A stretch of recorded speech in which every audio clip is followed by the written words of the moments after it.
our off-screen talk, man, you talked about the lack of mentors in the community. So I feel like we should start off right there, man. And you talked about how you learned everything, and mostly everything from your brothers. Right. So let's get into that. Let's talk about definitely I know for sure I'm a Cleveland public school kid. You're a Cleveland public school kid. Alex went to high school. So, Cleveland Heights High School. So talk to us about how do you feel like the impact of having a mentor at a young age affects you and helps you grow? What's up, everybody? It's Willie and Alex from the Black Culture Podcast. I know you're ready to get into this video, but before you do that, make sure to subscribe to our channel and follow us on Facebook, Instagram, and Twitter at the Black Culture Podcast. Enjoy the video. Well, I know you got, I think, 2 now. I got 3, man. Yep. I have a 10-year-old that thinks he's 17. I have wait, hold on. He's 10 now? When 10. He turned 10? Man, listen, first of all, when I said he was 9, I got too many kids. I got his age wrong. He is 10. Okay. Dude, you awful, bro. Listen, they named Zion and Zylan. I get them mixed up. I call one other name. He'd be like, Dad, I'm Zion. Like, whatever. You know who I'm talking to, man. Go do what I told you to, man. Oh, man. It's a blessing, though, man. It's a blessing. And I got a baby girl, too, man. I got a little baby girl, man. She actually, her birthday is on the 21st, man. She turns 4. Oh, man. Congratulations in advance, and wish her a happy birthday from all of us, man. You know? Absolutely, man. You know? This is a good segue, man, to get into my first question, man. Yes, sir. Since we're talking about kids, hold on, wait. You know the tradition. No, I didn't do it. I got him. Man, I had a clean record, man. I couldn't wait for this moment. So, Cecil, on the Black Culture Podcast, we got a tradition. Before we start conversations, we like to toast it up. Okay. So I don't know if Willie told you to bring a cup. I told you. He didn't tell me, but I'll bring my cup. You gonna go grab one, man? Get one really quick. Yeah, man. Dang it, man! I was undefeated, man. I'm no longer undefeated. Sir. You are not undefeated anymore. I'm making sure everybody and their mama know about this. I'm gonna cut that part out. Nah, bro. Keep it. I would just use a teacup, you know, because that's all I got right now. That works, man. Hey, man, that's cool. You know what I'm saying? There it is. Toast it up. Toast it up. So it's funny, man. I'm gonna tell you something. Where I got that from. It used to be this podcast. It was like 3-4 Nigerian dudes who used to talk about, stuff or whatever. And that was their tradition. They don't have a podcast anymore. I'm like, I'm stealing that. Yep. I am stealing that. Yeah, bro. It's a Black Culture Podcast. So dope tradition. Yes, sir. I appreciate you including me on it. Next time I'll definitely make sure to have something in the cup. You know? You're all right, brother, man. So, man, when we had our off-screen talk, man, you talked about the lack of mentors in the community. So I feel like we should start off right there, man. And you talked about how you learned everything and mostly everything from your brothers. Right. So let's get into that. Let's talk about definitely I know for sure I'm a Cleveland public school kid. You're a Cleveland public school kid. Alex went to high school, Cleveland Heights High School. So, talk to us about how do you feel like the impact of having a mentor at a young age affects you and helps you grow? You know, for me, having a mentor is kind of like having a second parent, right? Most of our, the kids, people who come from the same background as we do, they'll come from, family structures where the parents are constantly working. We don't have time to, you just better make sure you got, you're doing your schoolwork and you're good. They don't have time to check up on who you're hanging out with and, making sure that you're actually, passing classes, but, having that mentorship, with someone is kind of having somebody who holds you accountable in the same way as a parent would, right? I was fortunate to find that in my brothers, because I always looked up to my brothers, but not everyone can say they look up to their brothers. You know what I mean? So I would say find that within, let's say, when you're out about in the world, right? Don't just be out and about in the world. Be present. Search for what you're looking for. You know what I mean? When you have conversations with people, don't just have conversations with people. Pick their brain, and then if you find somebody that has that seems to have knowledge that you want, ask that person to be your mentor. You know what I mean? And it takes humility to seek mentorship. It takes humility to ask somebody to be your mentor. But I tell you, even I'm big on reading Bible and things like that. But pride goes before the fall, right? Even if you don't know that stuff, when you can sense when somebody thinks they're like high and mighty when they're really not, right? When you feel that, nobody wants to be around you. You know what I mean? Even your friends won't really be your friends. They're just there just because, they have nothing else to do. Beneficial for their time at that time being. Yes. So I would say as you go out and about in the world, be intentional about what you're seeking, right? Be present. When you talk to people, when you have conversations, try to have conversations with people who don't come from the same background as you, or from people who you think seem like they have knowledge that you would want. And when you do have these conversations, pick their brain. Submit yourself a little. It's hard for us as Black men, right?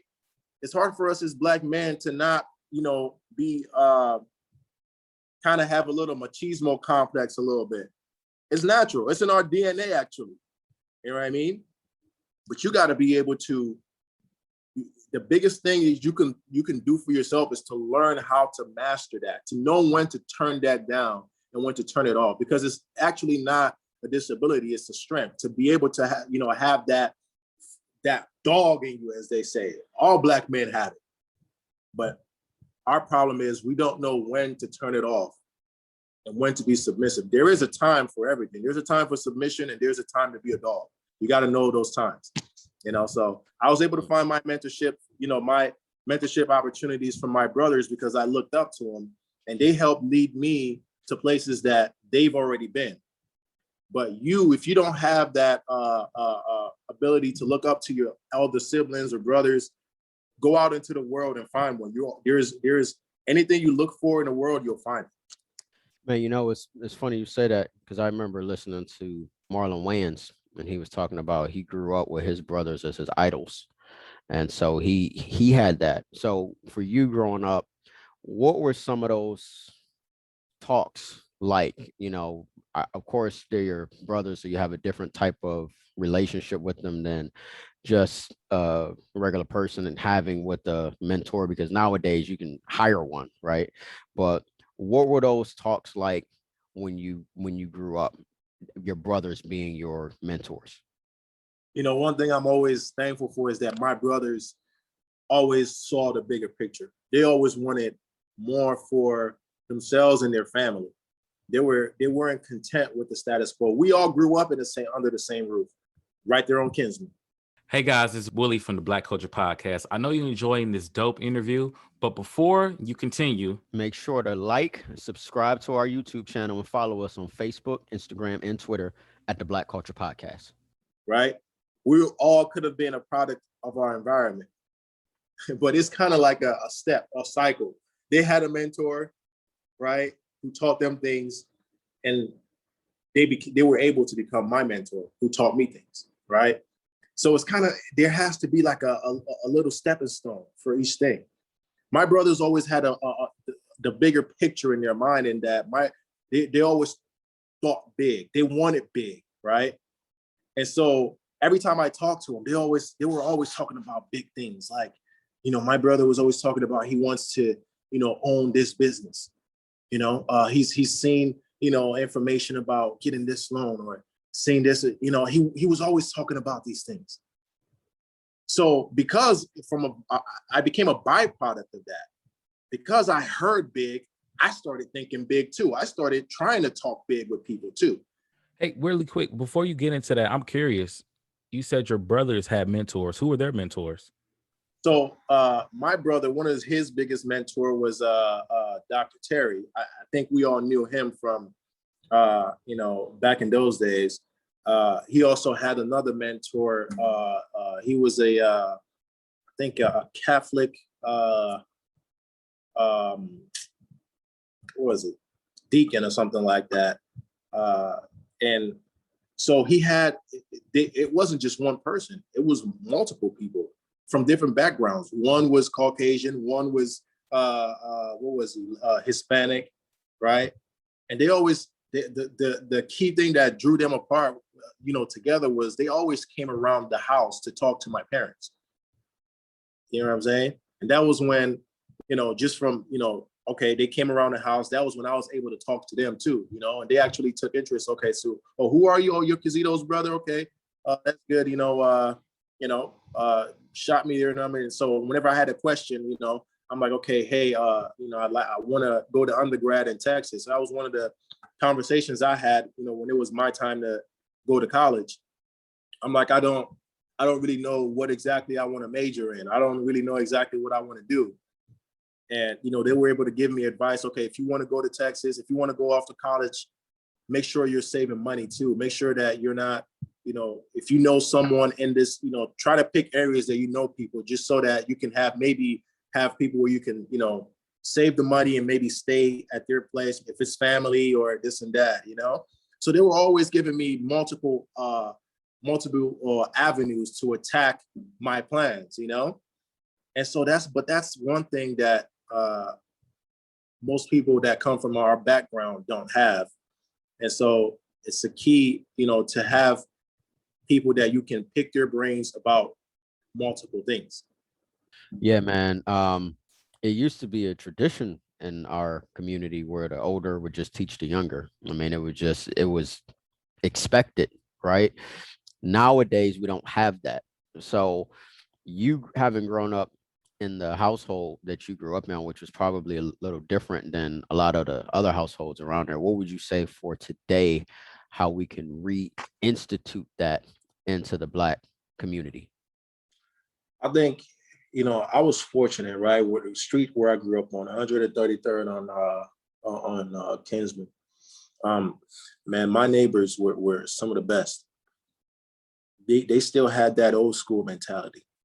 They saw me like doing something. I was just, I'm gonna tell your mom. Like they actually cared about forming a relationship with me as their neighbor. They cared about forming a relationship with my parents, when we moved in, And that's one thing our communities are lacking now.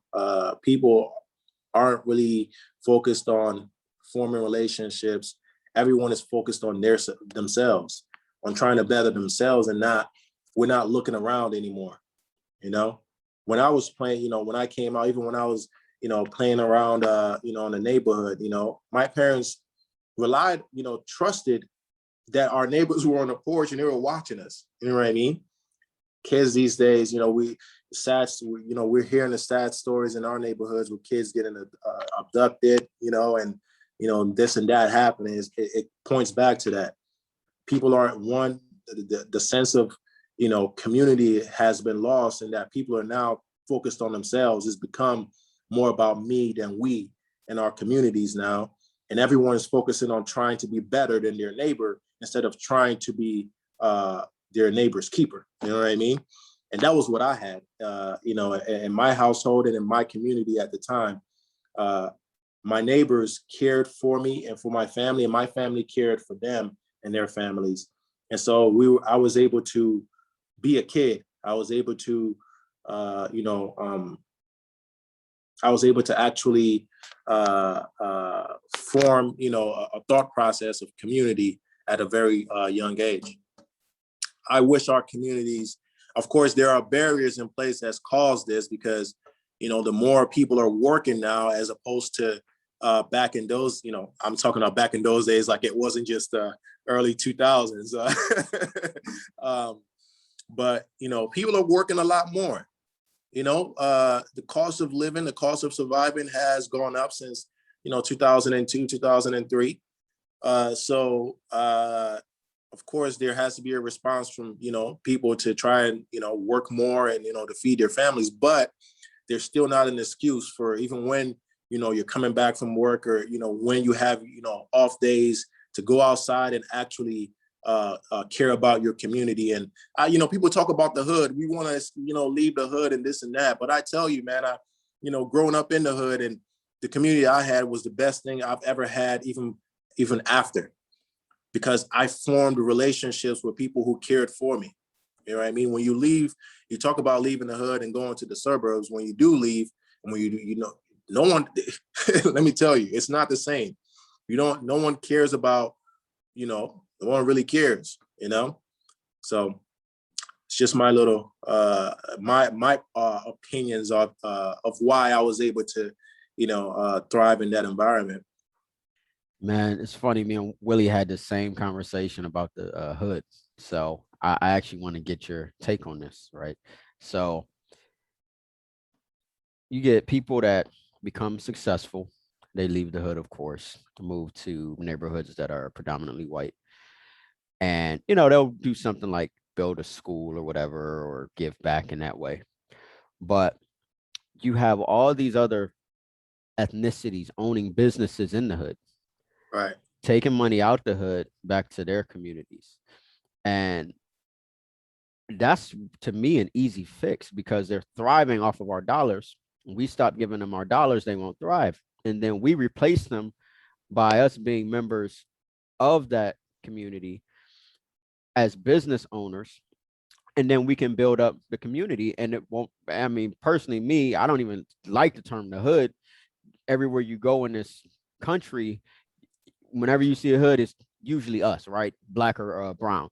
So my theory, not my theory, what I've seen, and this year's 100-year anniversary for the Tulsa race riots, when they had Black Wall Street, right? They didn't thrive off of charity. They thrived off of commerce. They thrived off of trade. They thrived off of making sure that dollar never left the community, and it wasn't the hood. So tell me your thoughts on that, because I, in a sense, even though I live in the suburbs, my grandparents, a lot of my family members were still down there. We went down there all the time. How do we build that up to where it's a thriving community that we're building, that where the money is flowing through us, and it's a better future for our children? I think it starts with the men in our communities. Men have to, if we look at, and I hate to bring the music into this, right? Because music, it's kind of like saying video. Bring it, bro. We do it. Bring it. Don't hold back on here. Okay. We can relate it to the music. We can relate it to the media we consume. If you're hearing, if you're constantly hearing, even science can confirm this. If you're constantly hearing something, your brain will start believing it, right? You're hearing, music about you killing your brother. I'm trying to make this money. If you listen to most music that we hear in our communities, right? I guarantee you will not, you scroll through the song, the playlist on each Z1079, right? Scroll through the playlist. It's always money, and by any means necessary, right? Our men are constant targets of brainwashing, right? Where we don't want to care for each other. We want to be better than each other. Everybody wants to be the point guard. Nobody wants to be the center. Nobody wants to, get the rebound. Nobody wants to, do the dirty work. Everybody wants to be the point guard, though, because the point guard looks good bringing the ball up, right? So even in our history, we look at Dr. Martin Luther King. When he was, starting his ascent, earlier on, he had opposition from the men in his circle, men in the community, because they wanted to be him. They wanted to be the point guard. They wanted to be the voice, right? They were looking at him.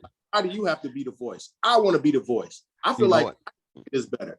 Let me jump in right there real quick, because I just want to talk about something I heard the other day. So Willie, I was telling you about Dapper Dan, right? Right. Yeah. And so he grew up, I think by the time King was shot, he was like in his late 20s or something, or in his early 20s. But he said this, he said, man, see, our generation knows King as this hero. When King was alive, they looked at him as a square, Yeah. right? And they looked at Malcolm as a sellout. It's crazy. Yeah. That's And crazy. and I want to get back to the brainwash thing, man, because we talked about this too, Alex. The music, like they promote, and I can go back to Cardi B conversation, right? Oh man. So my thing is this, man. You notice if you look over the history of music, only the black artists talk about the money, the sex, the all of that. You've never really seen a Money, white cash, hoes. money like seriously though. Think about that, right? Go look over the history of music. You've had Little Kim, then you had artists like Trina, then you had artists like Nicki Minaj, now you got Cardi B. All of they make sure, to me, I guarantee you, if Taylor Swift came out with a song about WAP and shaking her behind, that song would not push as much as someone like that looks like Cardi B. And I feel Yeah. like that's another way to brainwash our young women coming up, Yeah. because they listen to that. And now they think it's fine to go out here and twerk something anywhere and bust it open anywhere because they hear them talking about that. Like, I would love to see, I think Cardi B could make a regular song, right? That song would not get played and would not go triple platinum because she's not Yeah. talking about what the society wants them to talk about. And I think that's another way to keep our next generation behind, because all they're Oh, hearing is WAP, this, that, and the third, bust it open for me, all of that. Like, it's brainwashing. right. And the she is a human being, right? She has to do what she has to do to feed her family. So I But wait, can't. hold on. Does she have to do that? Because we use that as an excuse, Right. right? We're okay, you said we're programmed to think money, money, money.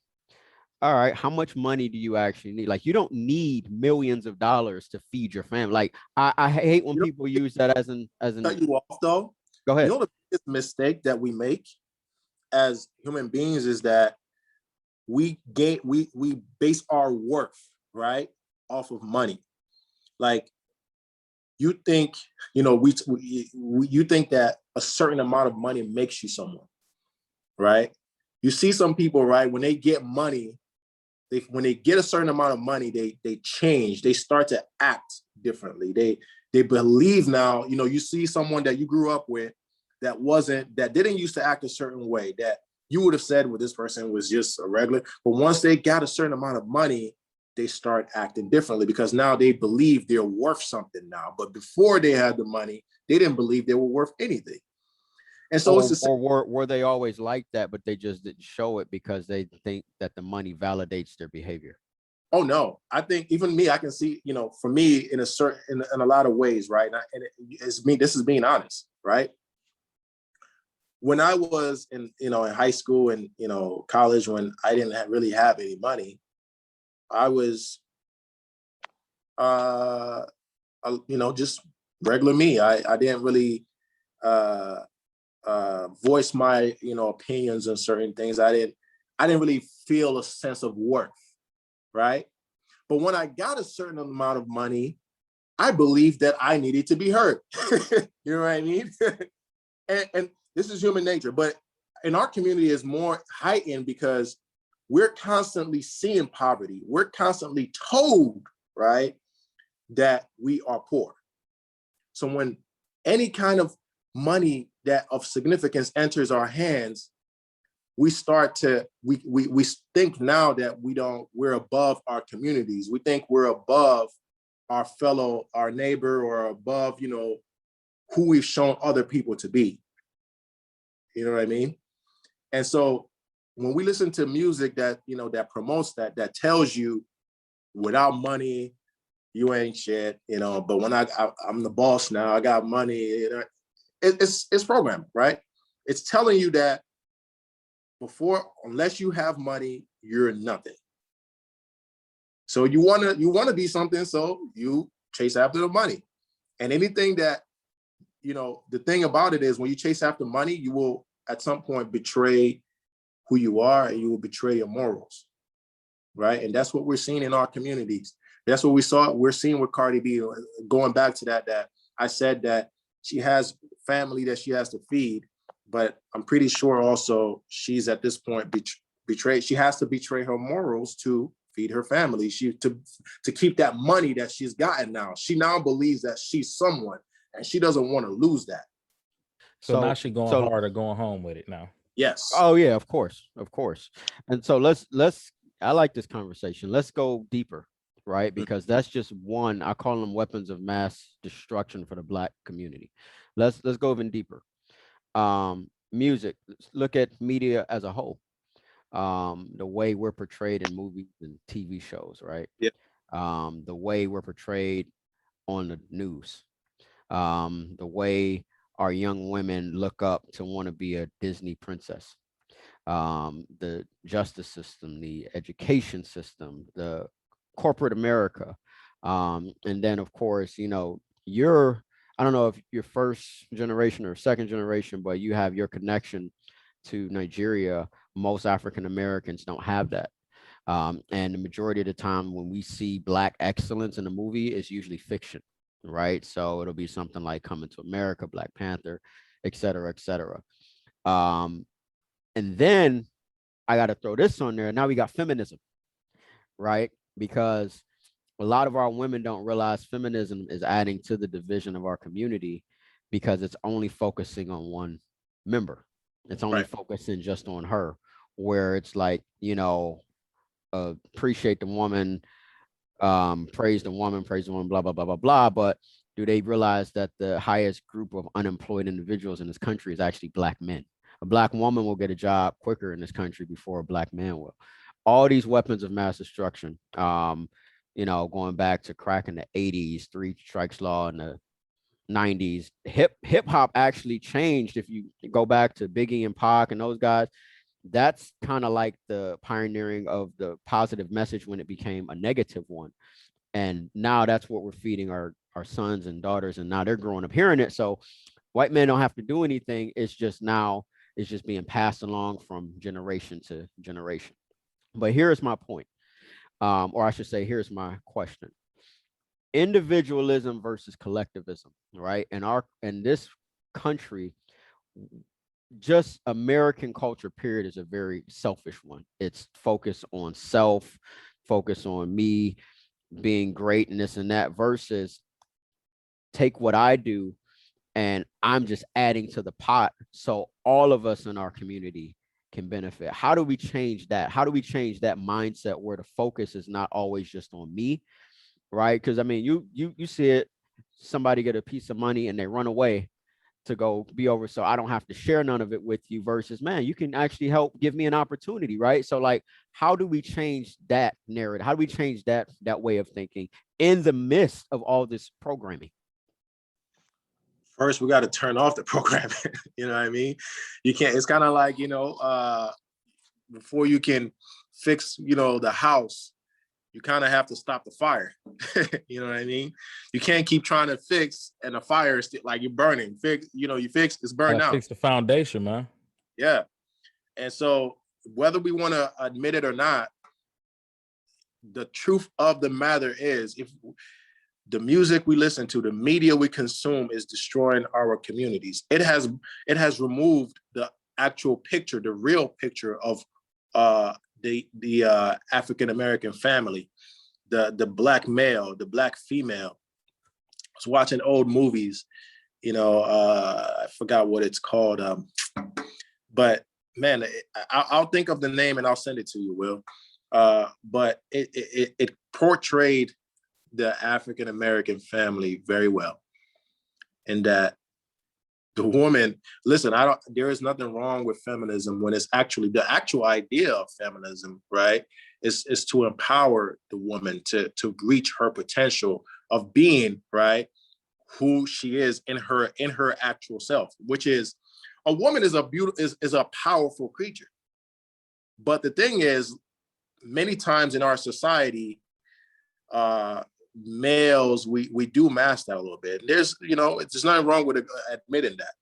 But when the problem actually, comes is when we're actually saying a female now is no longer should surpass her male counterpart, right? Or when we say a female doesn't have to be a wife, or you shouldn't want to be a wife, or you shouldn't, when you're basically boosting the ego more than the spirit. That's what feminism has become. It's become about ego, right? It's become about self-reliance. It's become about independence over anything. And that's not what the Black female is at her best, right? When she's next to her king, when she's she's at her best, when she's able to, she brings out the king. The Black female brings out the king in the male when she's at her best, when she's herself, which is a nurturer, which is a supporter, which is, whether this hits home or not, a giver. Now, our community, our society says that makes you weak, and no one wants to be weak anymore. They say the female should not be a nurturer. Who's nurturing her? Should not be a giver, should not be, they're even saying now that, you should not be a mother. You should not, you should focus on your career first. And that's good, focus on your career. But also don't betray, right? When the Black female, when her idea of who she is destroyed, the whole community is destroyed. Yeah. And you said that, Alex. Remember that? I said they feel like now the next way, because and this was a thought I had definitely during this pandemic, man. And the other culture, they hear us coming. Trust me, they hear us coming. It was so many businesses created, Black businesses thought of created during this pandemic. Our community did not just sit down. I see so many young people, so many people that started podcasts, that started their own business during this pandemic, right? So the Black community, I look in this next generation, you're going to see so many Black owned business, so many Black owned entrepreneurs, because we use this time wisely. And I think they feel that. So now the quickest way to get to a man is to get to his wife, get to his woman. So to me, that's their target right there. If we could get to that woman and try to get in her ear, then she'll get in his ear, and now you got this collision. Go ahead, Alex. Or let's go back to where it all started, because it's not like we're without blame too, right? And I say we, as far as men, not necessarily this group of guys on this call, but our fathers, our uncles, our grandfathers and whatnot, right? So absolutely right. Women have abilities and capabilities, knowledge and wisdom that men don't possess.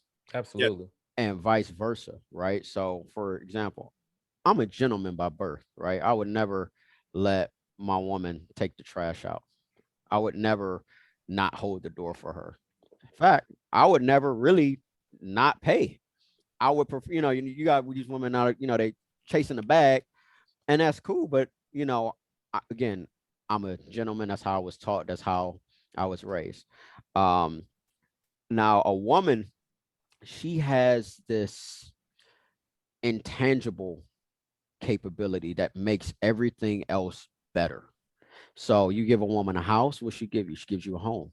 You give her some seed, she can grow you a garden. Just like if you impregnate her, she gives you this beautiful child. Women, to me, are actually even better with money. That's another conversation. Yeah, I agree. Oh, yes. But separating that, let's go back to where that started, right? So you got to go back to when the government came up with this master plan to remove the male from the household. And they did that through the welfare system, right? So if a man is in the house, that's why you had a lot of women not claiming men. It was just them and the kids. It affected Black communities way more than any other community, because that's who was hit the hardest financially. Then you throw in the crack epidemic, right? And I may be missing some stuff, because then you had the war and a few other incidents that removed the Black male. Then you throw in the crack epidemic. So now that leads to mass incarceration. That leads to destroying our communities, and that's being passed down from generation to generation. So now the man isn't there. So unfortunately, our women had to be strong. They were put in a position they should have never been put in the first place. Pass that down from generation to generation. I don't need a man, independent woman. I can get my own bag. And here we are in 2021. So that has history to it. It's not just that didn't come out of nowhere, but what American society has done a great job of is constantly shoving it in our face, right? Constantly shoving it in our face. So now our young girls are growing up thinking, you ain't a woman if you're not paying your own bills, if you're not doing for yourself, if you don't have this and you don't have that. That's not the definition of a woman. Am I against those things? Absolutely not. I want you to be educated, sharp, the whole nine. Because one thing I used to tell my girl is like, look, something happened to me, you got to run all this. So I want you to be right beside me.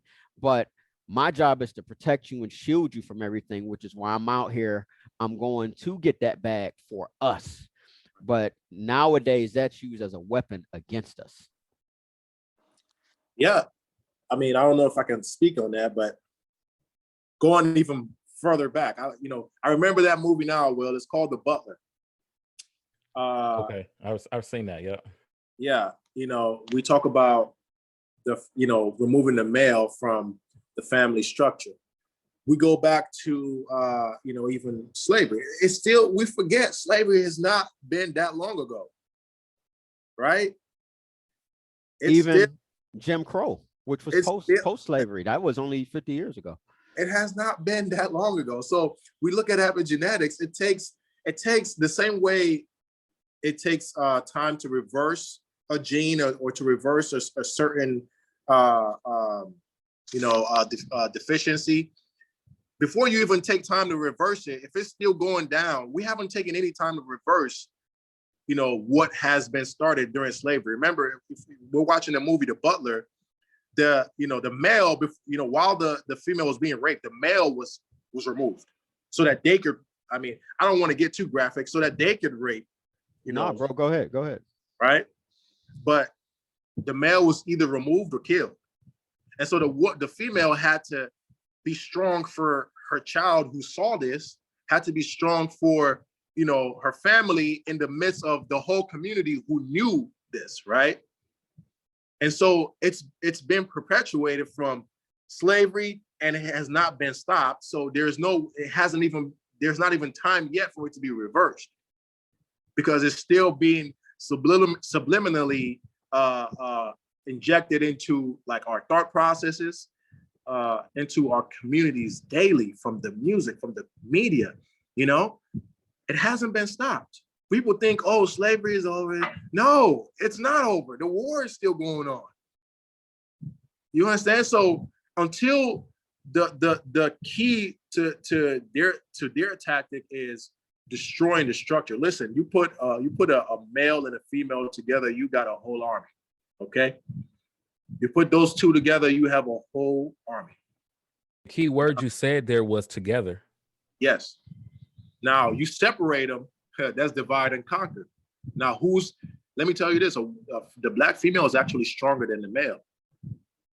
You separate the female from the male is easy pickings. You know what I mean?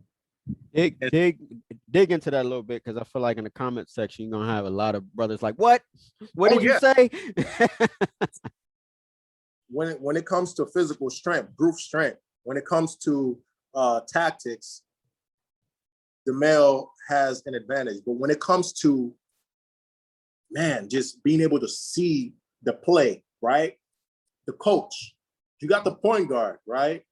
But the coach draws the play. The coach is able to see the play before it even happens. So he tells you, okay, this is the play we're going to run to counteract their play.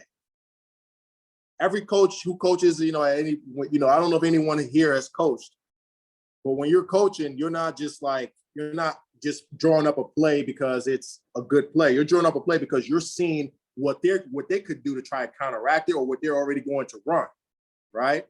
The female, the African female is able to see the play before it's even materialized. So she's able to advise her man and say, that's why the female is the first to notice your fake friends before you do. You know what I mean? Oh, Because she play. Yeah, man, they see everything. Right? They see everything, bro. So there are literally, if you can't see, you're weak. You're going to be you're easy pickings. But when you can see, you know, the bullet coming or the spear being thrown, you can dodge. So your woman is your eyes, right? When you remove the eyes, you can go at the man easily. You can have all the strength you want. Listen, the black man is a strong force. You can have all the strength you want, but if you can't see, you're wasting your time. And I'll just add to the end of that, if you remove the man, you make the black woman easy pickings because she doesn't have that one to shield her and protect her. Because while she can see, we were given the physical strength in that sense in order to protect. That is true. But the way that I'm going to also put in a little Bible reference here. I don't know if I can. go right ahead, man. Absolutely. Go ahead. But in Revelation, you know, the female was being attacked by the dragon or whatever, and she ran to a place and was protected for some time against the dragon. So when we look at that, right, a female, yes, she needs that protection from her man. It's best for you to have that, right? But when you can see, you can also run to protection. You can run to you know, a hideout or this and that, right? A female is more able to stand.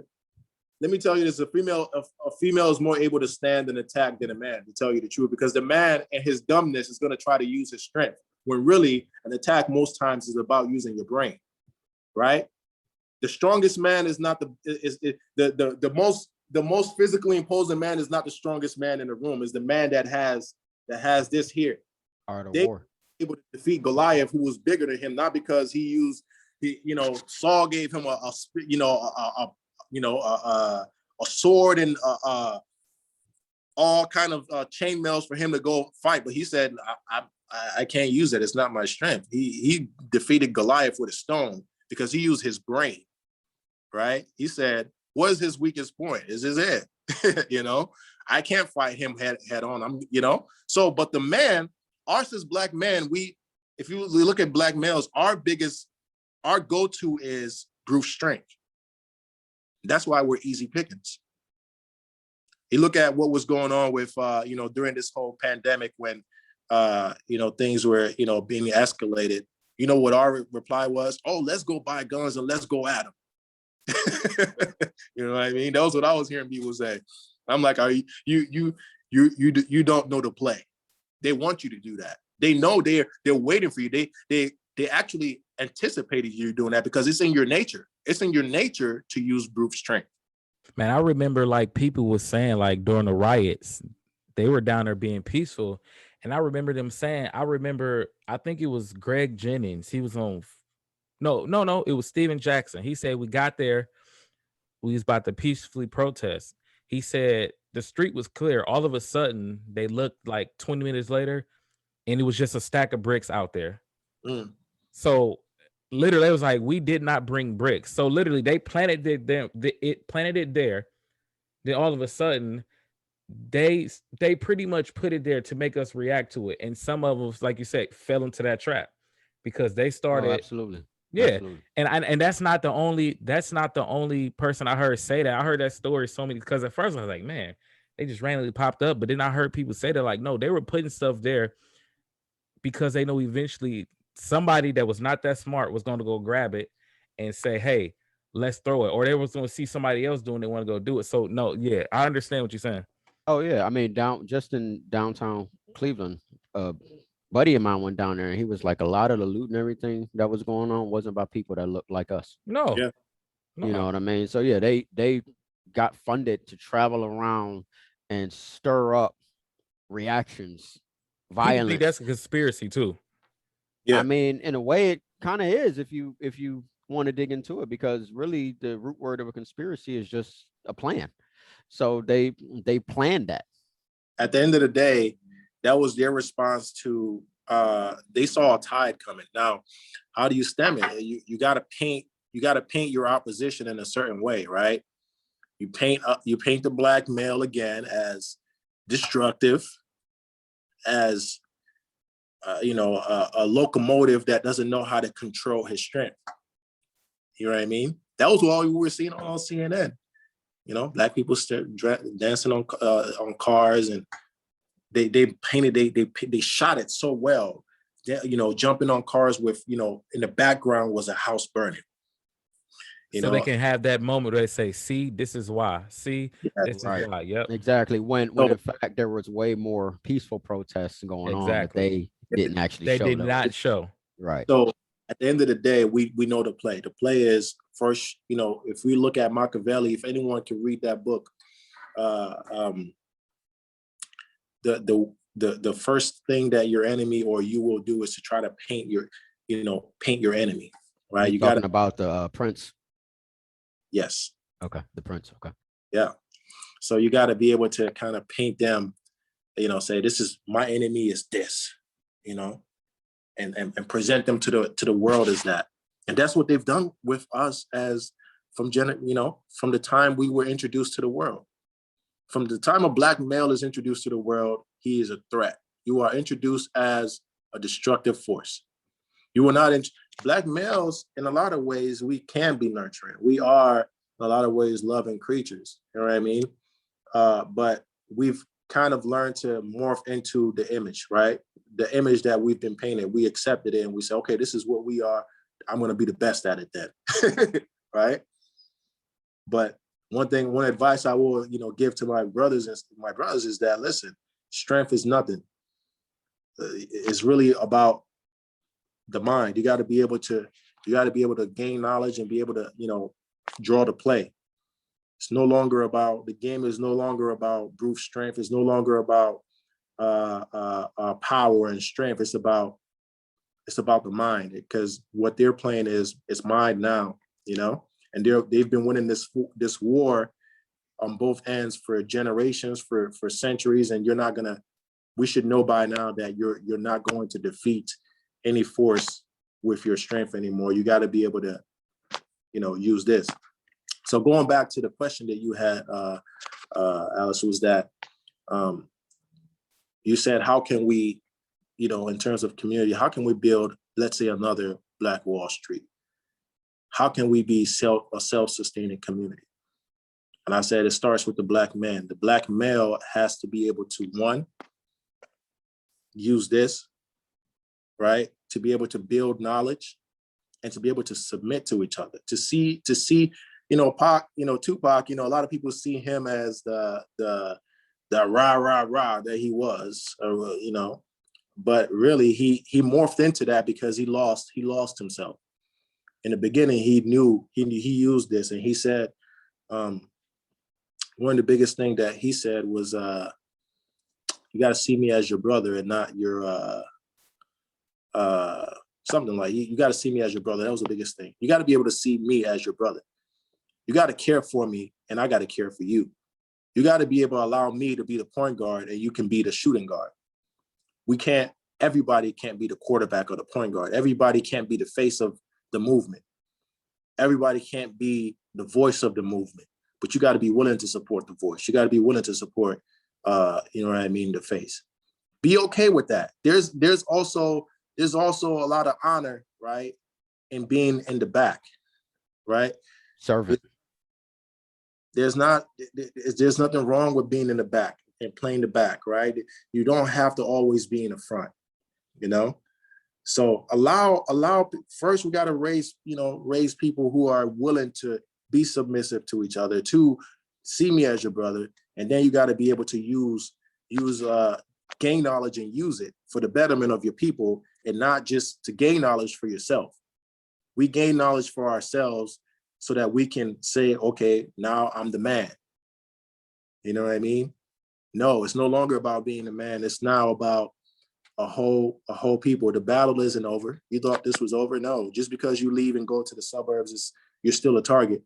One thing I learned the other day, I learned this, I don't know if I can go into this really quick. I know we gotta jump into other topics, but, you can have all the degrees you want.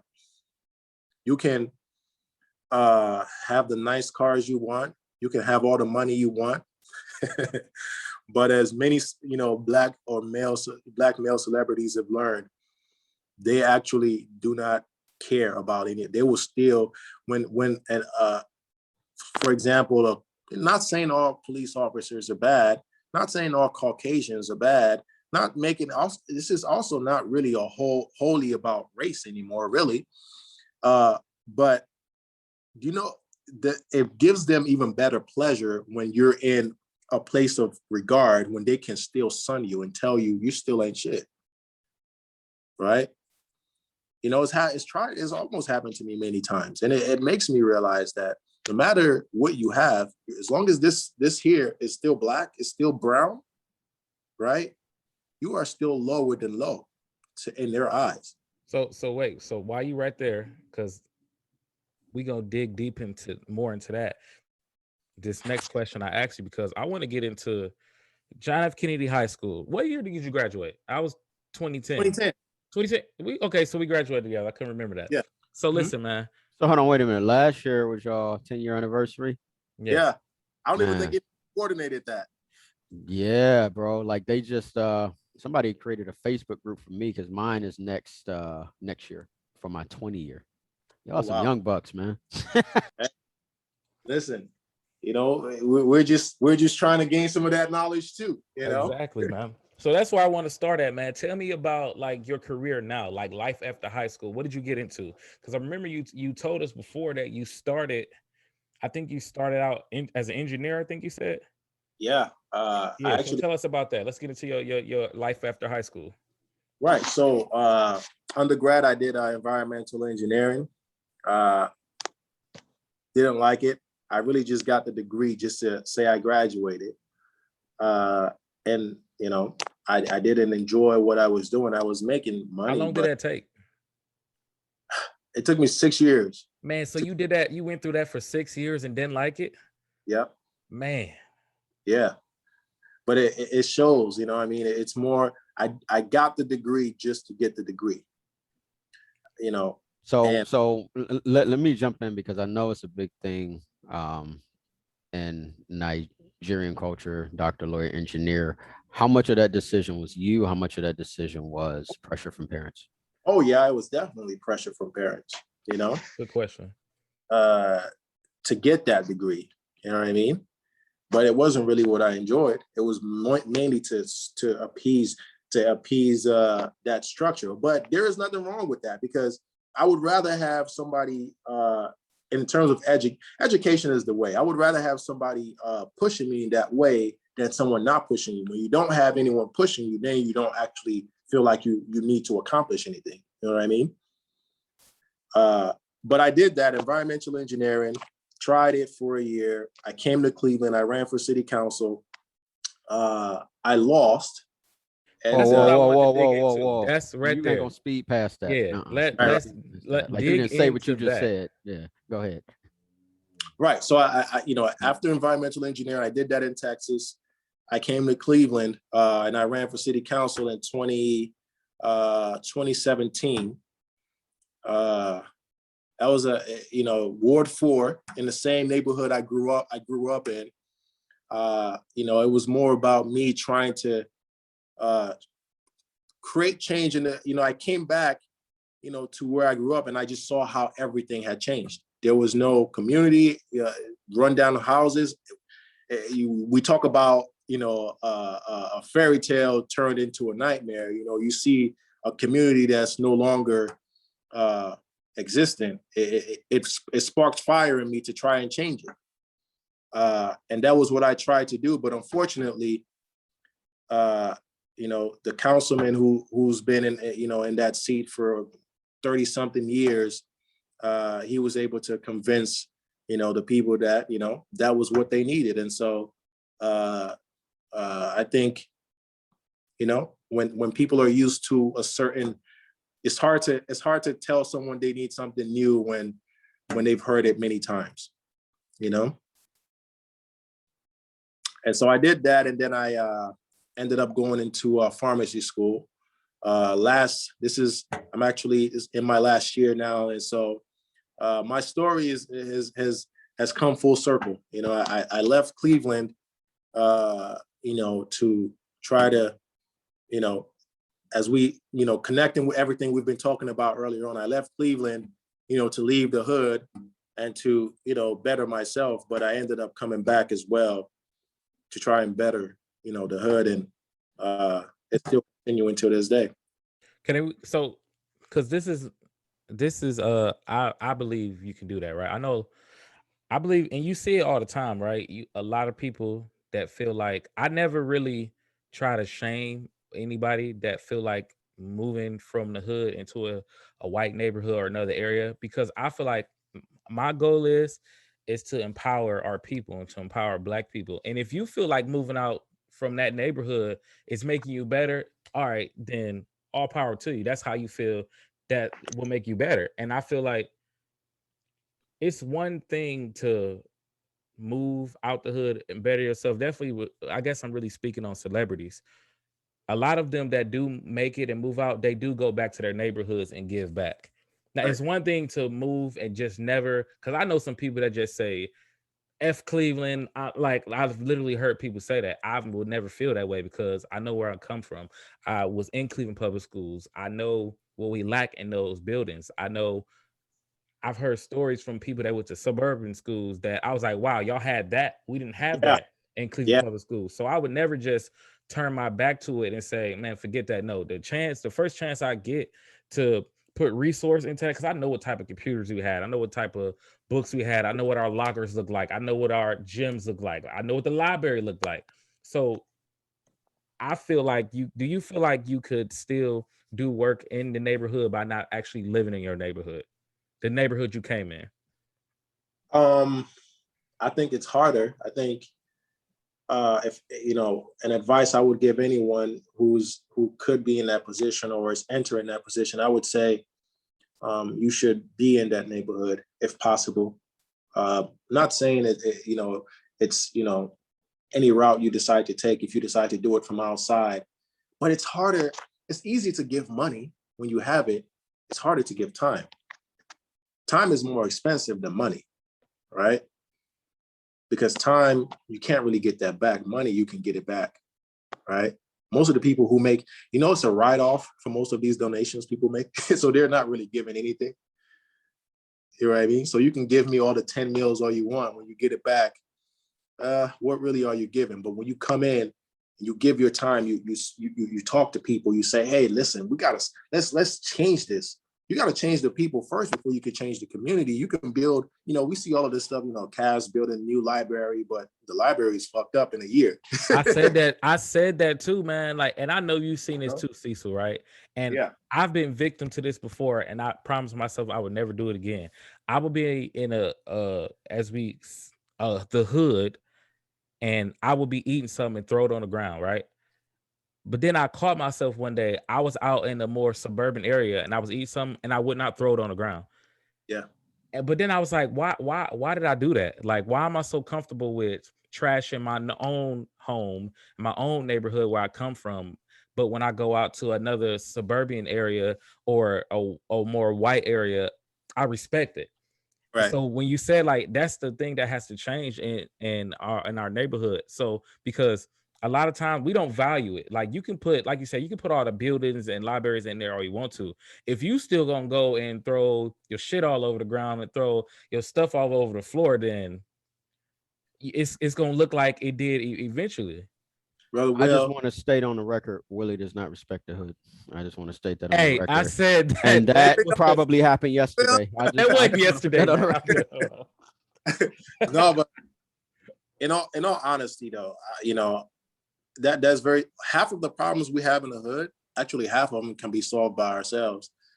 Yep, absolutely. When I ran for city council, one of my ideas was with all these dilapidated, abandoned houses. Really, if you are a person who lives in this community, not someone who lives outside and if you live in this community and you show me an actual plan that you have for this building, you'll get that building for $1. well, we're gonna make more money with you fixing this building and actually having a business inside of it than it just like being demolished or abandoned for however long. Right. So half of the problems we have in the hood can be fixed by, the trash, you go to a bus stop in the hood, it's the windows are busted in, Absolutely. the graffiti everywhere. What's the point? What's the point? But you won't do it. But you won't do it when you leave the hood, though. You won't do it in the suburbs, but you'll do it to your own people, right? And it's mentality. We don't see each other as the same way they don't see us as anything. We don't see each other as anything because it's been drilled in. So we got to have programming.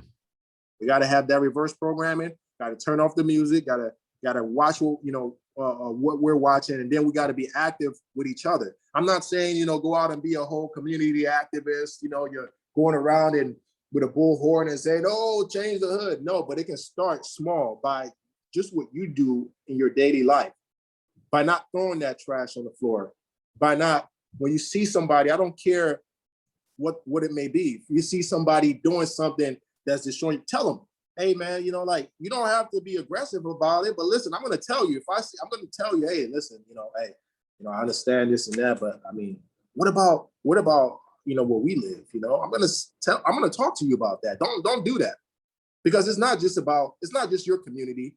It's my community. It's my grandmother's community. It's my sister's community. They got to walk these same streets as you. So when are we going to take responsibility for our own actions? Yeah, we talk about, we spent the majority of the time talking about the things that's been perpetuated from the outside, but when are we going to start taking about the things we're doing from the inside in our own houses as well? We got to start doing that. I'm tired of, sometime, every time something happens in our community by a white man, we get, what's his name, Reverend Al Sharpton. He come, oh, fire of this and all this and that. Yeah. But when we have a shooting spree in Chicago, when 1,000 people are, dead in just a couple hours, nobody want to speak on it. We got to have that same mentality when it comes to, the things we do to ourselves in the same way that we have when somebody else does it to us. I would cry more if my own brother killed me because of what I had than if another man, if a white man or Hispanic or Asian man killed me in the streets because of what I had, because you look like me. You go through the same struggles I go through. You fight the same inner battles that I go through, yet you decided I wasn't worth it on that day. I would cry more than my own brother doing that to me than any other man. So all of these protests, when I understand it, but I want you to protest when my own brother kills me. So while running for council, you said you lost. Explain, and if it was anything, tell us something that you learned by running that maybe it motivated you into your next career in your life, or just something that because I feel like in every situation there's a learning. Something you learned, something you got from it. What was something you got from it that you did not have going into that? Everybody starts something with good intentions. I started that with good intentions, but I didn't have the full understanding of why I was doing it. And I didn't learn this until after it was over, but I learned just a deeper appreciation for my people. As I said, I left the hood because I wanted to be better.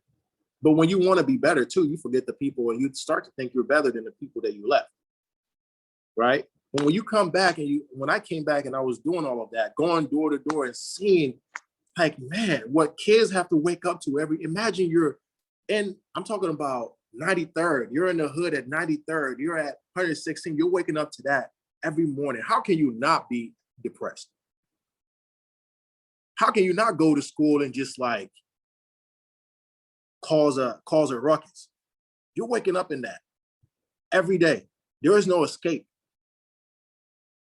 And so it made me appreciate my people even more. And it made me try to, actually care. A lot of people, a lot of leaders in our, that are put on the forefront, most of them, it's all about the image. It's all about the power. It's all about being a man, it's not really about the people. It's not really about the struggle that your people are going through. You know what I mean? Because a lot of them just, well, let me not get into that, but it's what it made me appreciate what it's really about. And that's the fight that my people are still going through and will still continue to go through until we actually start to tackle the real root of the problem, which is ourselves. So let me ask you this. When you were running, I feel like everyone who runs for some form of office always comes in with a plan, right? Like a blueprint. What was your plan, your blueprint to push things forward, and to basically take it from one state to the other? One of my key plans was first, community beautification. There is no reason why the hood can't look like the suburbs. Only reason the suburbs looks the way it does is because they have more money being pumped in, so they can do the Absolutely. Things. Absolutely, man. It's funny you said that because I'm on the west side of Cleveland. I'm from the east side, but Ohio City, which used to be a dump, looks like Manhattan right now, right? It's gleaming, all these brand new buildings. And it was funny because I always used to be like, how come there's no trees in the hood, right? There's no vegetation or anything like that. But there's none over here, really. But you got these brand new, beautiful buildings. It's hustling and bustling. Everybody's out. That's what it could look like very, very easily, man. And you know what the beautiful thing about it is? Most places in the hood, we are at key places so close to downtown. So we could actually be living in the best place in the city, right? Most people, live in the West, like they got to travel so far to get downtown. It's only 15, 20 minutes for most places in the hood, you know what I mean? So we could actually leverage that. You know what I mean? And you can buy everything really cheap. I mean, just think about all the buildings, all the homes that need to be torn down anyway. You can just rebuild them super cheap. Like even I was talking to a buddy guy we had on last week. He does a lot of work in the city of East Cleveland. You can buy East Cleveland super cheap, man, and turn it into I'm trying to think. Buckhead in Atlanta is actually smaller than East Cleveland as far as square miles. You could literally turn it into something like that because it's right. It's not that far from downtown. It's close to the Heights, but it's right next to University Circle. Yeah. Right. So you got all these college kids, all these grad students. I mean, you could turn it into something sprawling and amazing, bro. Right. So it's vision.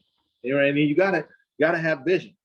And I saw that vision because the location is right. And we in real estate, we always say location. The location in the hood is right. But the thing is, you gotta have vision.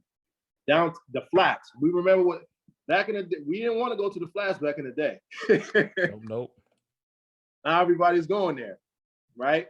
So in the same way, it's all about image. You can turn the image of the hood into something else.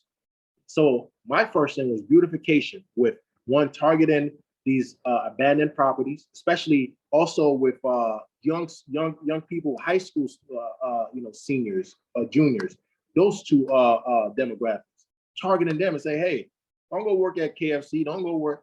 Okay, if you're a contractor and you show me that you are actually registered, you have actual funding, okay, we'll work a deal with you with most of these, but if you got to hire a certain amount of high school students from certain high schools in this area, right?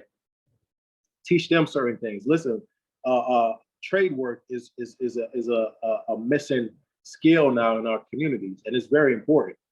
College is not for everybody, and that's the truth. College is a business, and if you don't have what it takes, now everyone can have what you can always grow into something, right? College could, you can make college for you if that's in your plan, if that's in, your goals for your future. But if it's not, learn a trade, okay? And the best way to do that is by hands-on activity, not learning about it and, go out and do it. So we're going to work with schools and just to try to, turn this into a community again, You literally just said everything I've been saying like the past few episodes about school. Like think about this, and I know Alex, you got a question, but I just want to like piggyback off this before he switched the topic, right? No, bro. Go ahead. Do your thing. Do your thing. So the thing, the great thing about this episode is that Cecil and myself, we literally went to the same high school. We had classes together, and I didn't realize this until I graduated. Really, how Who got in far trouble more? That's all I want to know. Who got in trouble I got more? in no trouble. He can vouch for me. Yeah, honestly, I never really got into trouble, but it's mainly because of, again, most of the, teachers, they all knew my, the people I associated myself with. So like, they just thought, I was good. See, So, people in school knew who my cousins was, but that didn't necessarily help with grades. That helped with get me out of other things. But that's another conversation for another day. So I say this all the time, like, man, think about if going out of high school, right? You knew how to manage money. You knew what credit was. You had a trade. Because listen, man, this is just the reality of the nature of the beast. Nobody wants to say this, but it's so true. Everyone that graduate high school is not going to go to college. yes. So what if graduating high school, you had a trade? What if you could go run a CNC machine? You could go program a CNC machine. You could go do carpenting, do plumbing. Like, so to me, and I got nothing wrong with it. Like, we spend 3 years in high school learning different types of math, different types of science, right?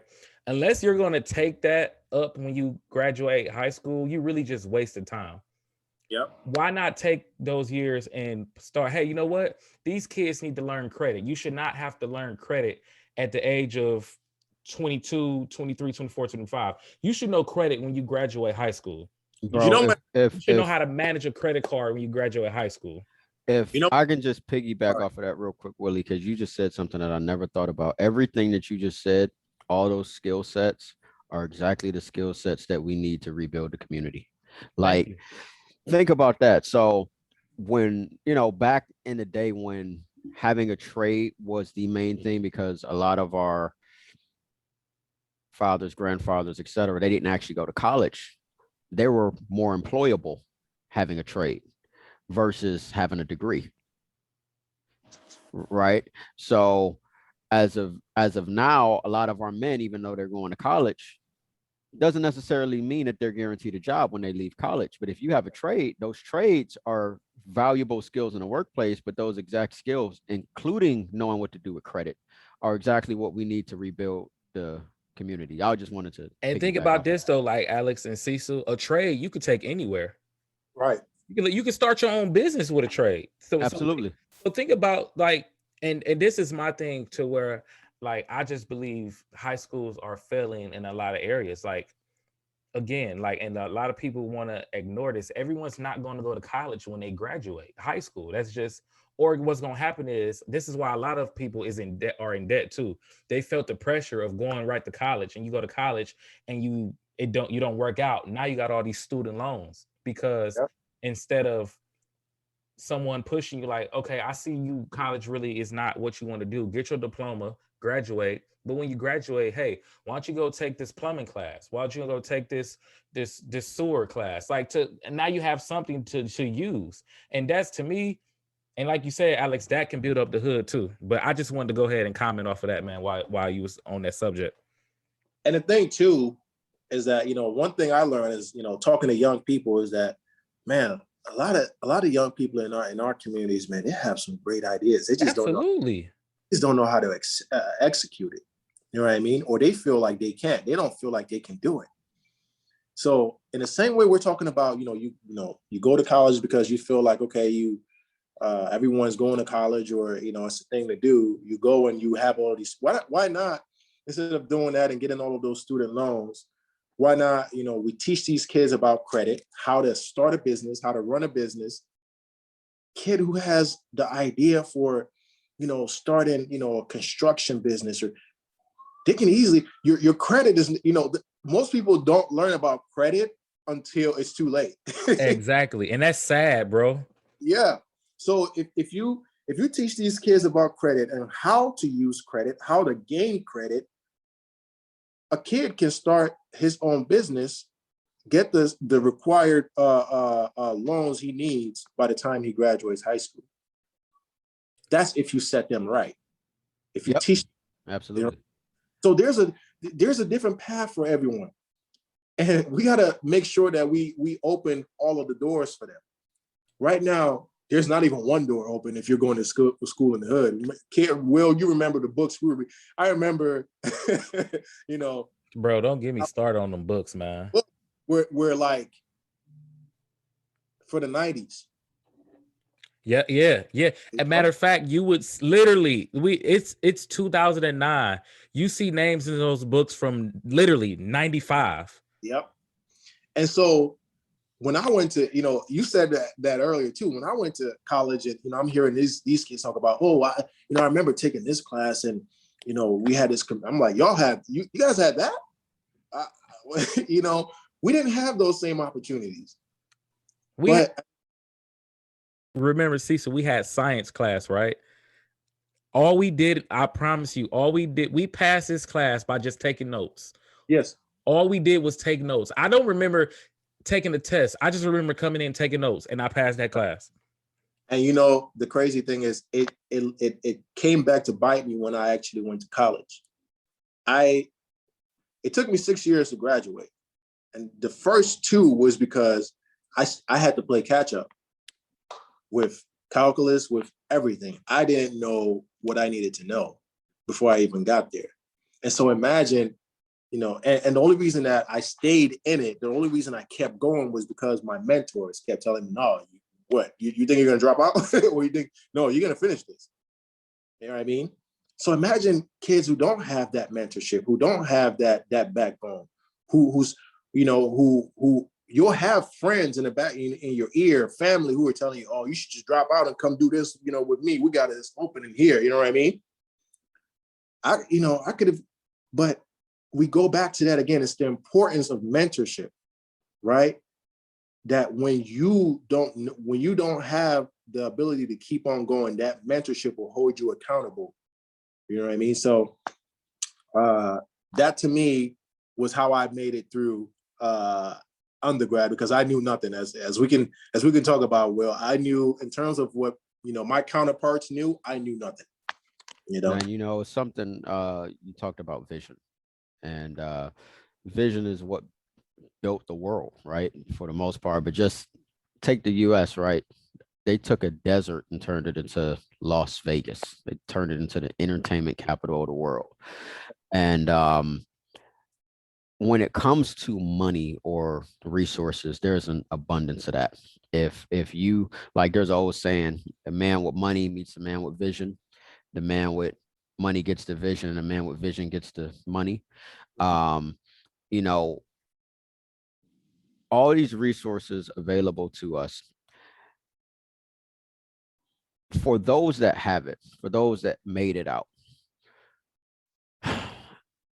And I hate to use this as an example, because I don't like us as a community always looking for a celebrity to come and save us. Right. However, the celebrities have a good deal of influence and money, and they have access to more money.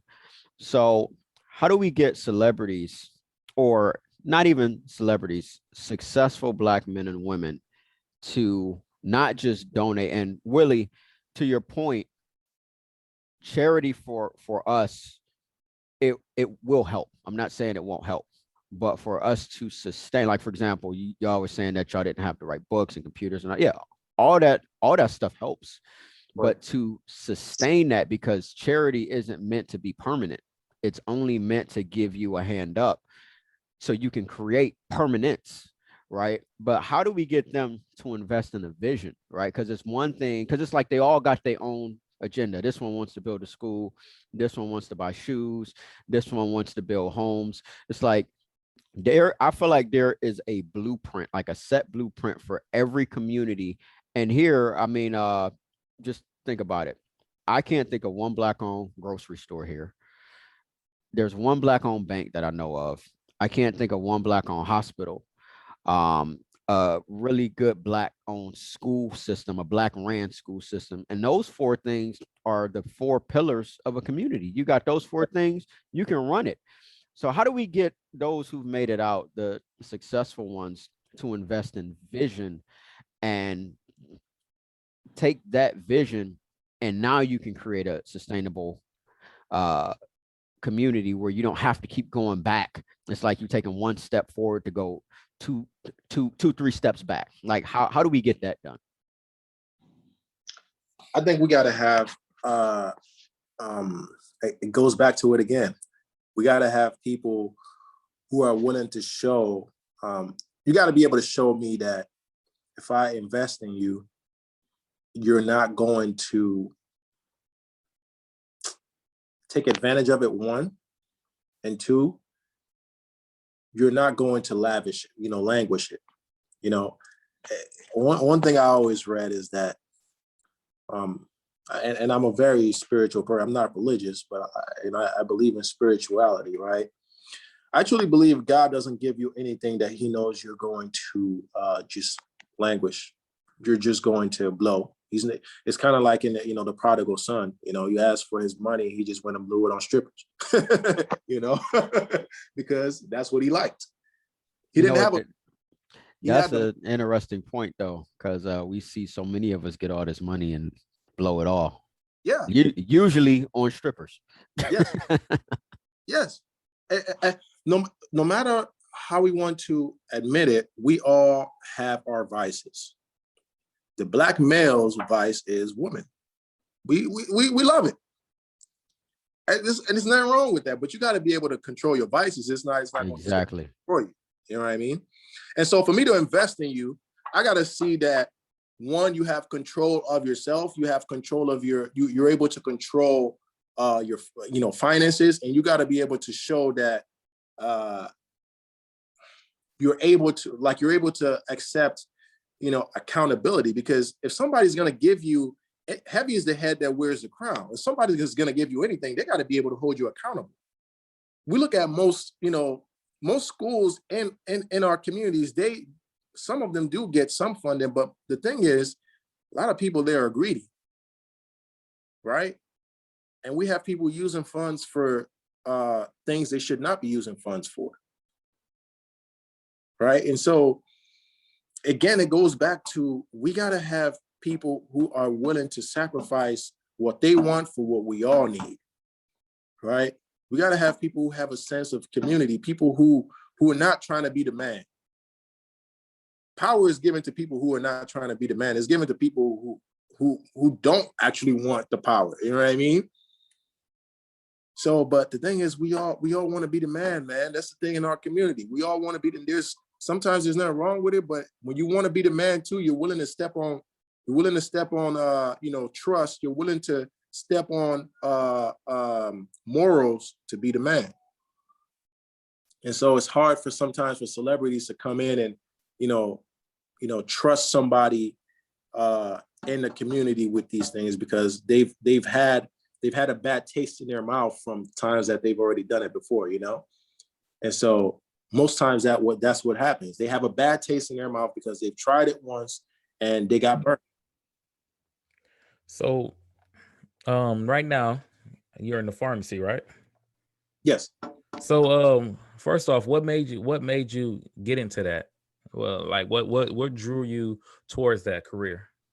I always knew people, one of my uncles, he was a pharmacist.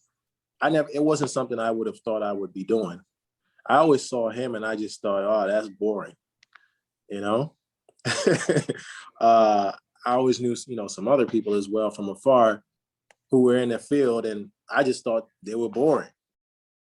And that's one thing we all see, as a kid in the hood. Like, you don't want the boy, like you want the glamour.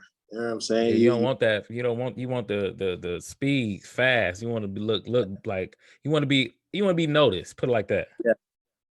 And what just from picking their brain again, I started talking to him. Okay, what exactly do you do? What how are you able? What do you make? How does this? It actually, you're more likely to become a pharmacist than a prestigious rapper, basketball. Like, there's nothing wrong with those dreams. I tell people there's nothing with having those dreams. It's good.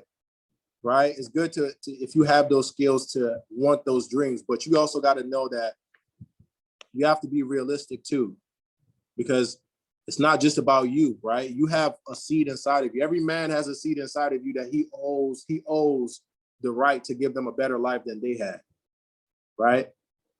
And so, yeah, it's good to want to be, you know, a great basketball player, to share your story through your music, to want those types of, fast or glamorous lives, but also know that there's also glamour, right, in being a doctor. There's glamour in being a lawyer. There's glamour in being a pharmacist. There's a glamour in being a police officer.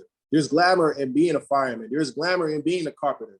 There's a glamour in being a plumber, because you're making, one thing we don't understand is a plumber can make $60 an hour, right?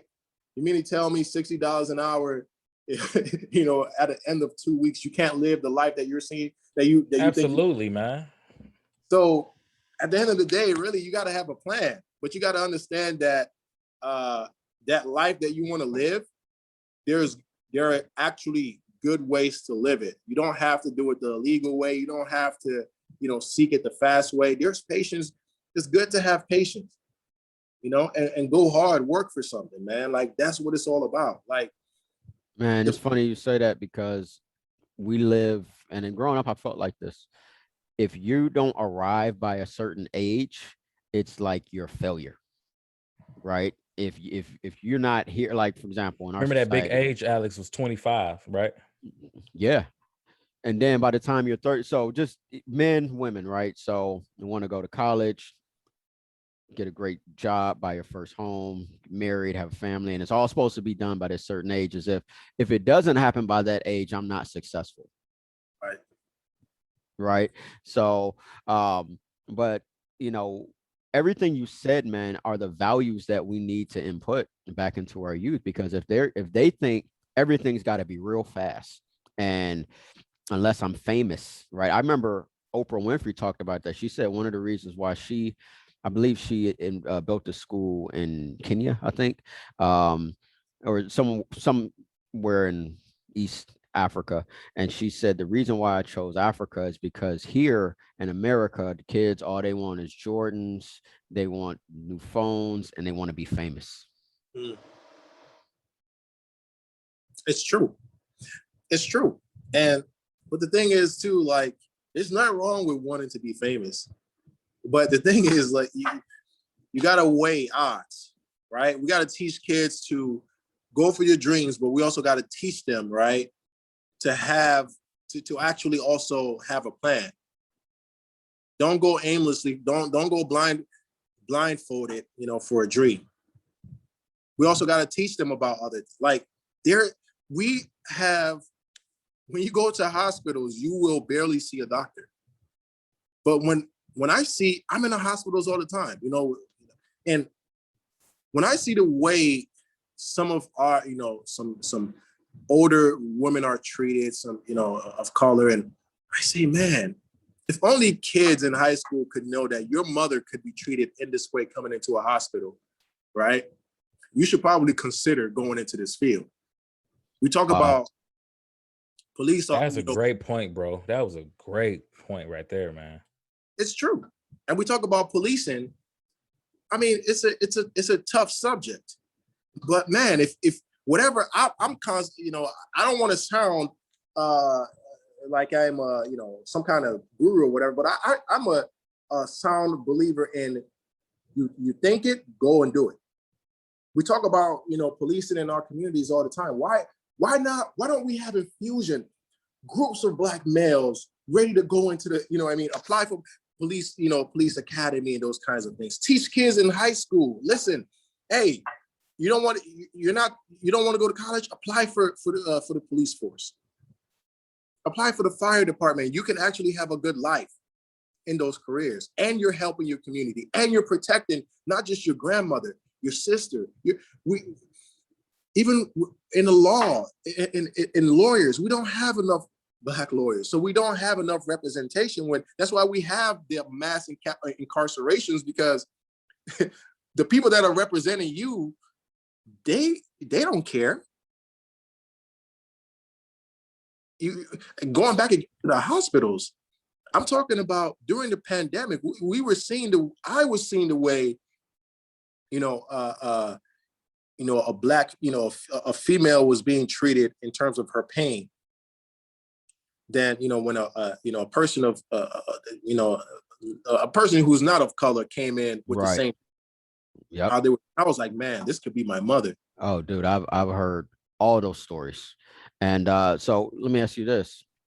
You ran for city council and lost, but you seem like a guy who perseveres, right?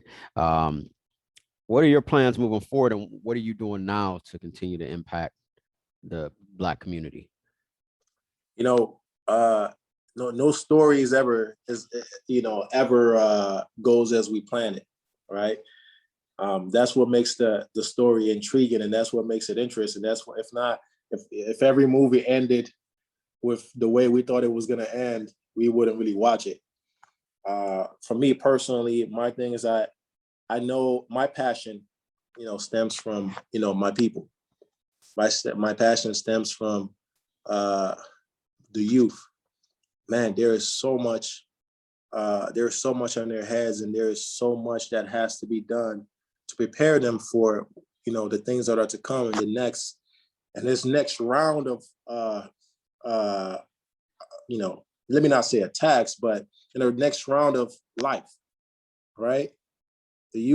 Our youth today, they're not prepared for what's to come, right? And so one of my biggest things I want to, I go in, before the pandemic started, I was going into, high schools to talk to, kids about what I do, and, ways to get into, the medical field, and, ways to overcome, those fears of not, being adequate enough, because that's one thing people of color will face when you're trying to go for such a lofty career as, pharmacy or anything in the medical field. You think you're not good enough because you haven't seen good enough, right? So it's really just to kind of build their mindset. So that's one thing I've always been passionate about, talking to kids. I try to do that often. Next goals, I think I probably will be running again for city council, and very soon, in the next couple of months, I'll probably be making that announcement. And so it goes back to. So did we just get a exclusive just now?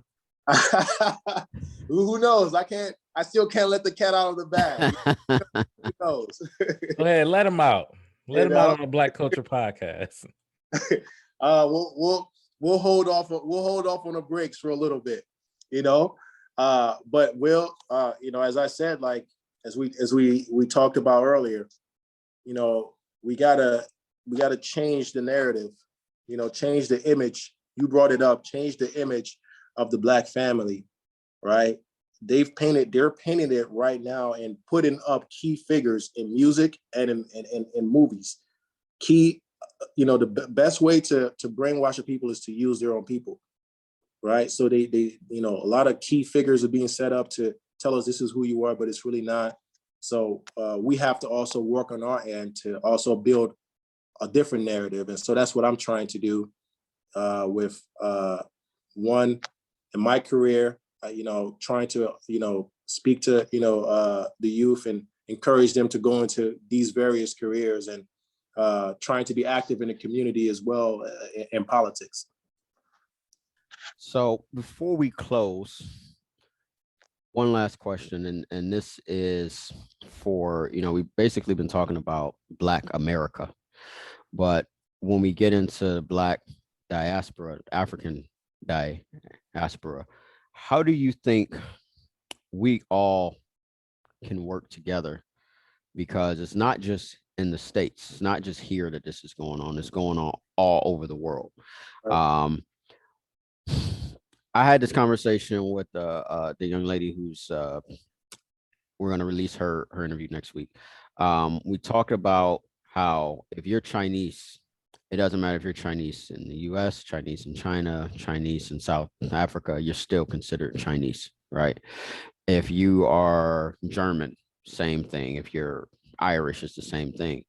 With us, and I know that all of our cultures aren't the same, but there's a lot of things so similar that we can use to work together. Those communities tend to work together globally.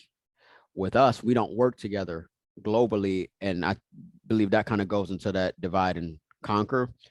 Yes. What would you say to bridge that gap? Because it's one thing for it to change here, right? But it's another thing for it to change on a global scale. And now we're incredibly strong as a global. So if I go, it doesn't matter where I go, I fall right into my community the same way. If I was Chinese, or if I was Irish, or if I was whatever, I fall into, wherever my people are, I'm there, and I am with them. So what would you say would bridge that gap?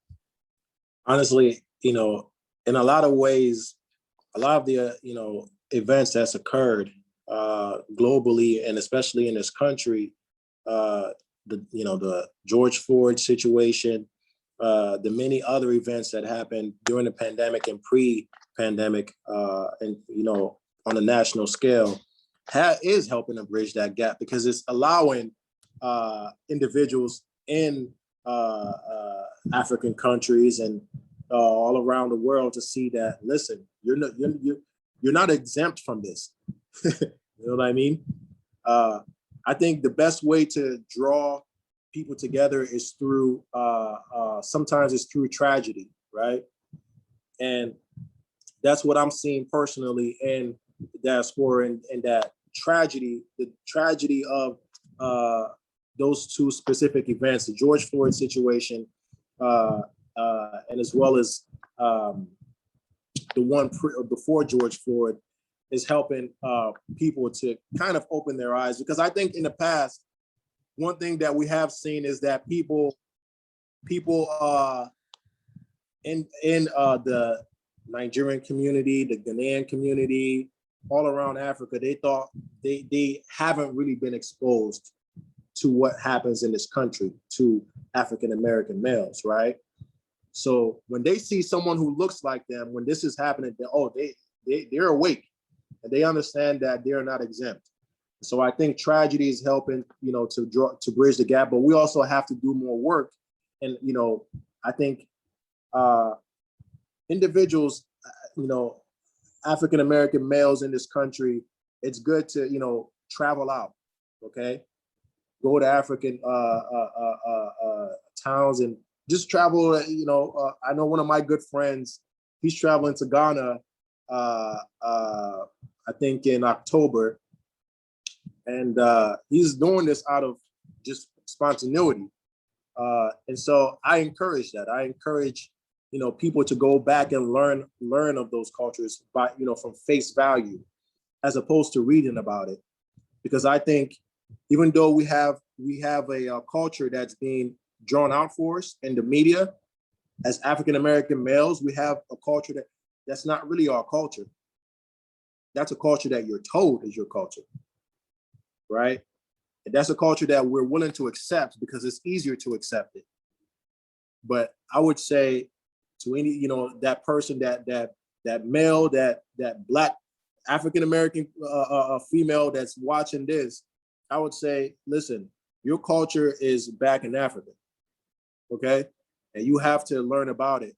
What you're being told in terms of pop culture, it's not really the truth, And so learn of that culture. I'm not saying, to start wearing the dashikis and start, all of that. But I'm saying that in your heart, in your mind, who you believe that you are, it starts from who you think you are. If you know who you are, if you know your culture, if you know your background, you're more able to survive, the constant barrage of brainwashing, techniques that's, being shown to our people. So as we spoke earlier, the best way to defeat the people is to, brainwash them, to rid them of their identity. And so for you to counteract that, learn of your identity. It goes both ways. You got to also put an effort in, and people in Africa as well. I know a lot of African friends that I have, a lot of them are now more kind of open and a lot more receptive with people who've never been to that region, So I think we just gotta start talking. Communication. We gotta accept. The thing is that I think what I've noticed, I don't know how much time we have. I just want to touch on this really quick. One thing that I've noticed, right, even growing, Will, you can attest to this, even in high school, is that a lot of Black males, African-American males, they don't really want to identify with that side of their culture, right? I think most times, because it's unknown, it's not really something you want to touch back on. But I think I would encourage anyone who has the time to learn of that culture, because it teaches you of who you are. And you are, man, if you know who you are, then you can do great things. But if you don't know who you are, you're kind of scattered with the wind. And so that's pretty much all I know I kind of beat around the bush a lot there, but it's really what I had to say. I think we gotta communicate, and right now the channels are open because of tragedy. No, bro, I like that. Know who you are. So listen, man. First off, thank you so much, man, for taking the time out to come on, to enlighten us, to give us your background, give us your mindset of what you think is needed and is missing in our community. Man, we really appreciate it. This was almost 2 hours of just pure gold, man. Alex, you got anything to say before I close Yeah, up? man. Let us know how we can help. Absolutely. Because I think we already confirmed that you are going to run again. So, but no, for real. If there's any efforts that you're working on, because I've got something that I'm working on, and with your mindset, it sounds like it would be a good collaboration. You love to work with youth and young men. I also love to do the exact same thing, because I feel like if you can get them while they're young, it'll make, like you like to quote the Bible, right? So train a child up when they're young in the way that they should go, and when they're old, they won't depart from it. I feel like we've been training them on the wrong things, but if we can train them on the right things, when they get old, they won't depart from it. So yeah, let us know how we can be of any benefit. We got to get together, man, and this is a marathon. You know what I'm saying?